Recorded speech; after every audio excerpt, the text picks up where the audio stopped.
గురించి వాటన్నిటిని క్రోడీకరించి ఆ రైతు రుణమాఫీ చెయ్యాలి అని మేము నిర్ణయం తీసుకున్నాం.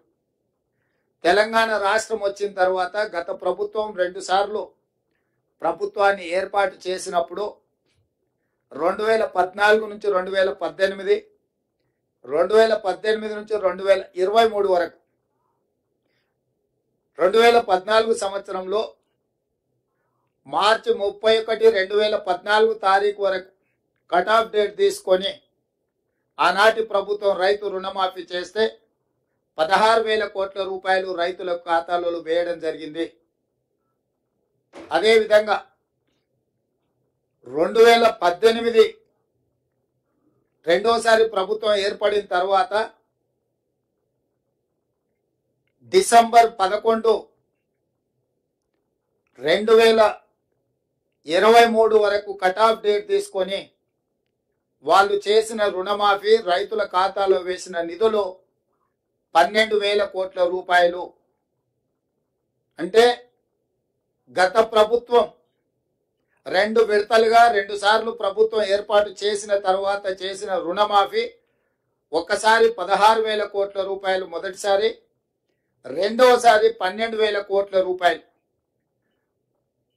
10 సంవత్సరాలల్లా 2 విడతలల్లా చంద్రశేఖరరావు గారు చేసిన రైతు రుణమాఫీ రైతులకు చెల్లించిన నిధులు 28,000 కోట్ల రూపాయలు. ఆ ప్రభుత్వం డిసెంబర్ 11, 2018 వరకు కట్ ఆఫ్ డేట్ గా వాళ్ళు రుణమాఫీని పరిగణలోకి తీసుకోవడం జరిగింది. మా ప్రభుత్వం డిసెంబర్ 12, 2018 తారీఖు నుంచి మొదలుపెట్టి 9, 12, 2023 వరకు సరిగ్గా 5 సంవత్సరాలు గత ప్రభుత్వం, మళ్ళొక్కసారి నేను చెప్తున్నా, గత ప్రభుత్వం డిసెంబర్ 11, 2018 తారీఖు వరకు కట్ ఆఫ్ డేట్ పెట్టి 2వ విడత రైతు రుణమాఫీ చేసింది. డిసెంబర్ 12, 2018 తారీఖు నుంచి తీసుకున్న రుణాలు డిసెంబర్ 9, 2023 వరకు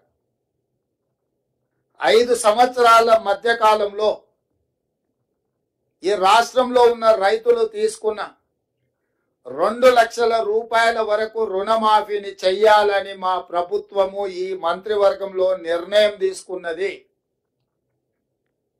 ఇచ్చిన మాట ప్రకారం 2 లక్షల రూపాయల రుణమాఫీ చెయ్యాలి.